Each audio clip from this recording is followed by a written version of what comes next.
um percentual entre 5% e 10%. Falo agora, inclusive, meu caro Calaça, sobre a questão dos honorários na Justiça do Trabalho. É evidente que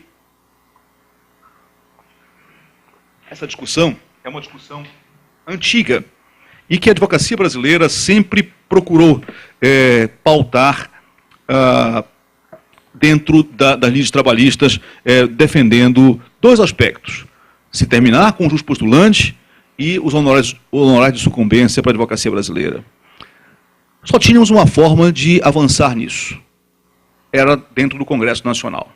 Até porque a jurisprudência do TST é muito clara com as súmulas 219 e 329, no sentido de que o honorário de sucumbência na Justiça do Trabalho só quando houver a assistência sindical e desde que se comprove a percepção de que o trabalhador recebe menos do que 2 salários mínimos. E, eventualmente, e agora, mais recentemente, em casos de substituição processual, mas todos ligados à questão da assistência sindical. Portanto, como combater isso? Na gestão passada da Ordem dos Advogados do Brasil, eu fui relator no Conselho Federal desta matéria. E o Conselho Federal tirou 2 encaminhamentos a partir do voto que proferi. Pedir a revisão destas súmulas, porque elas, na verdade, elas não estão adequadas à realidade brasileira, à realidade da justiça brasileira, onde se requer cada vez mais a capacitação do advogado, o investimento por parte do advogado em tecnologia para o seu escritório. Se exige do advogado conhecimento cada vez maior para que ele possa exercer a sua missão.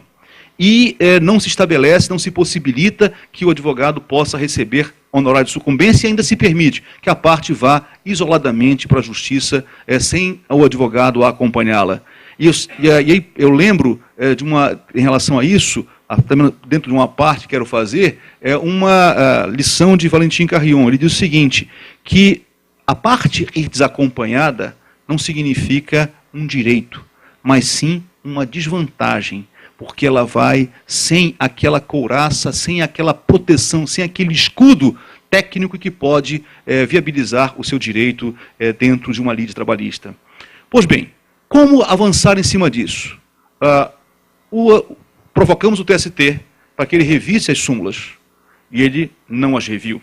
Manteve o entendimento de que os honorários advocatícios só são aplicáveis no Justiça do Trabalho naquelas hipóteses das súmulas 219 e 329. Só nos restava o Parlamento.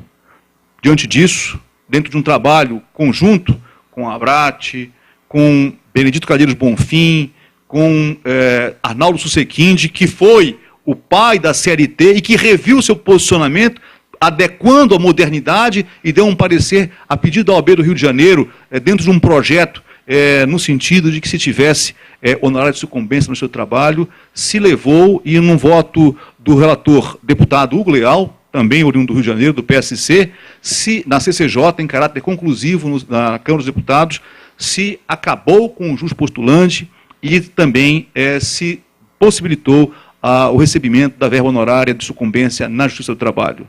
Lamentavelmente, o deputado Paz Landim recorreu dessa decisão para o plenário da Casa e hoje ela se encontra suspensa para apreciação. Estamos a trabalhar aí o deputado Marco Maia para que ele coloque essa matéria em pauta para que possamos avançar nessa grande reivindicação da advocacia brasileira. Querida professora Ivete Senise, do IASP, nos prestigiando, muito obrigado. E não é admissível que se mantenha isso tudo, não só pelo aquilo que já falei em relação à modernidade, aquilo que o advogado precisa aplicar nos seus escritórios, etc., mas também por um outro aspecto. Vejam bem como é incoerente essa posição do Tribunal Superior do Trabalho. O Tribunal Superior do Trabalho diz que só cabe honorários advocatícios naquelas hipóteses que já mencionei. Assistência sindical, que comprove que recebe menos de 2 salários mínimos, enfim. Mas ele diz também, através de uma instrução normativa, a 27, que é cabível, sim, honorário de sucumbência naquelas situações de relações de trabalho. Com a emenda constitucional 45, se ampliou o poder da Justiça do Trabalho, a competência do Justiça do Trabalho.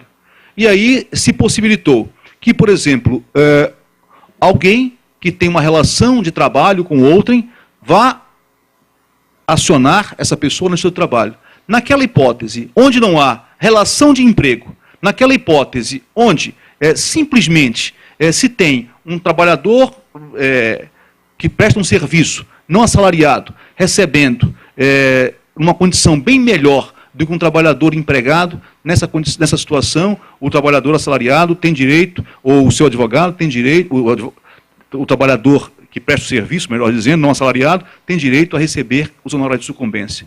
Entretanto, aquele trabalhador que é um servidor da construção civil, etc., uma pessoa pobre, ele tem que retirar os honorários daquilo que recebe. Ou seja, a restitution integrum, que o Código Civil refere, não acontece para o trabalhador da relação de emprego, que tem uma verba alimentar, mas acontece para aquele que tem uma relação de trabalho. É um tratamento desproporcional que demonstra, mais uma vez, o descabimento da verba honorária